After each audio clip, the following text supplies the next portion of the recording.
Hi, this is Dr. Karen Becker with part 2 of Cushing's disease. In our first video, we discussed the fact that there is typical and atypical Cushing's. With typical Cushing's, it can be adrenal dependent or pituitary dependent. For atypical Cushing's, it's sex hormone or aldosterone, electrolyte related. In this video, we're going to talk about a lot of the different symptoms, as well as, unfortunately, the lack of really effective treatments that can manage this particularly devastating disease. Because cortisol is such a diverse hormone, there's a whole host of diverse symptoms, and not all dogs that acquire Cushing's disease have all symptoms. Honestly, unless you or your vet have waited until the bitter end to make the diagnosis of Cushing's disease, most dogs only have 2 or 3 of the long list of symptoms. So what symptoms we see commonly with dogs that are beginning the Cushingoid process is they tend to drink more and urinate more. That can include incontinence in the house. They tend to pant more. They tend to gain weight. Even if you're reducing calories with the food, they tend to have a pot-bellied appearance, so they tend to have a big swollen abdomen. You can see thinning skin. You can see hair loss. In many, many cases, we can see a change in the pigment of the skin. So your dog used to have a pink belly and now they have a gray belly or even black skin. Oftentimes, your dogs can become irritable and restless. We've seen some animals develop bruising. There are some rarer symptoms like rear limb weakness as well as blood clots that can be associated with Cushing's disease. But because the syndrome is so diverse and cortisol, literally every cell of your pet's body has a cortisol receptor, sometimes the immunosuppressive aspects of Cushing's disease is what ultimately will bring you to the veterinarian. So your pet has a recurrent urinary tract infection that he or she cannot get rid of, along with maybe 1 or 2 of the other symptoms. Maybe you have thin skin, maybe your pet's gaining weight and you've not changed anything. You need to be thinking about asking your veterinarian about possible Cushing's disease. In my practice, the #1 reason I see Cushing's patients being referred in is misdiagnosis of liver disease. Because the liver has to process all of this tremendous extra cortisol circulating in your pet's body. Pet's liver enzymes tend to increase.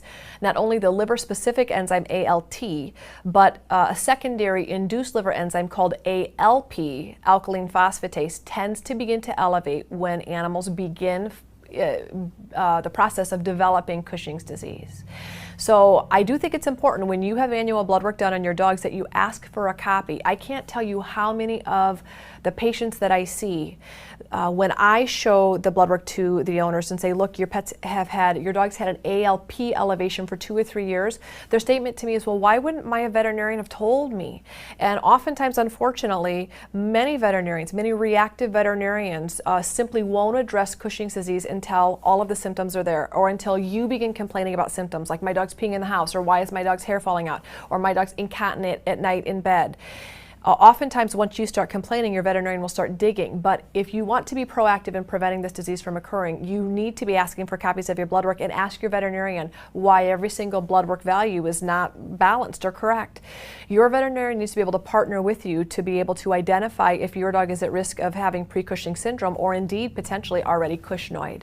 So if the ALP value is elevated in your dog's blood work, you need to be asking your veterinarian, could this be the start of Cushing's disease? The diagnosis of Cushing's disease is difficult. Typically, it's with a blood test. There are 2 blood tests that many veterinarians will do. An ACTH stim test is a 2-part blood draw that veterinarians will do to diagnose Cushing's disease, as well as a low-dose dexamethasone suppression test. Both of those are 2-part, sometimes 3-part blood draws that compare the cortisol levels in your pet's bodies to be able to make a consistent diagnosis of Cushing's disease. After Cushing's disease has been diagnosed, your veterinarian is going to want to determine if indeed it's adrenal or pituitary dependent. So, in my opinion, the best way to rule out an adrenal tumor is a non-invasive ultrasound. Some veterinarians prefer to do a secondary blood test called a high-dose dexamethasone suppression test. It is important to get a good diagnosis of indeed it is Cushing's, but also what type of Cushing's, pituitary or adrenal dependent, so your vet's able to offer you treatment options to the best of his or her ability. If your pet has symptoms of Cushing's, but you don't really want to spend the money in doing some of the expensive definitive diagnostic testing, You can ask your veterinarian for a urine test. It needs to be done with the first urine of the morning, and it's called a urine cortisol to creatinine ratio test. We call it a UCC because it's easier to remember.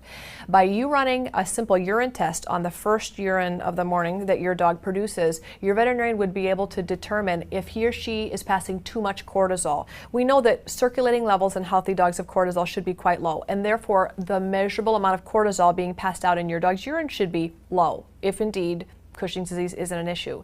If your dog is passing way too much cortisol, chances are they're trying to detoxify some of that cortisol by passing it out in the urine, and that could be your first clue that indeed your dog is dealing with Cushing's disease. And it's a cheaper way to determine that than doing a full-blown Cushing's test.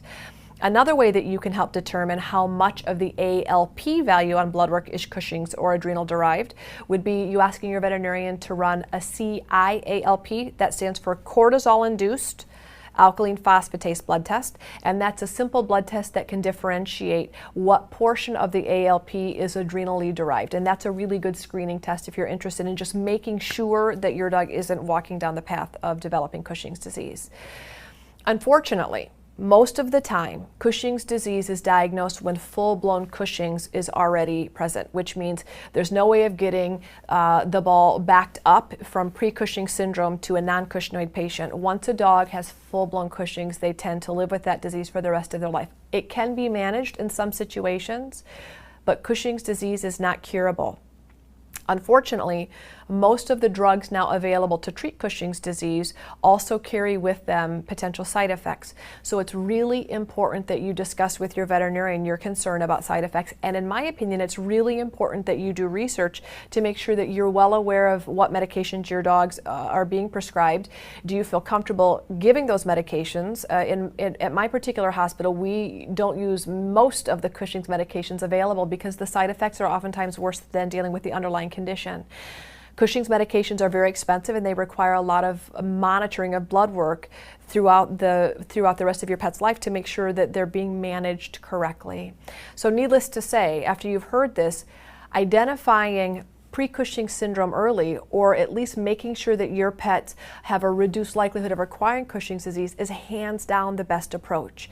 My recommendations are that you be proactive, that you check your pet's ALP on an annual basis, that you address it if indeed you notice that the ALP is climbing, that you do a screening test, a UCC or a CIALP, to be able to determine if indeed your pet's overproducing cortisol, so that you're better able to manage the condition before your pet has fulminantly developed Cushing's disease, at which point it's pretty difficult to manage. Always remember that you shouldn't ignore symptoms. If your dogs have consistent symptoms, even if they're minor, that you're concerned about, it's absolutely worth investigating endocrine disease or adrenal disease as a part of a contributing factor to why your pet has symptoms that are concerning for you. Keep it right here for part 3 on our Cushing's series.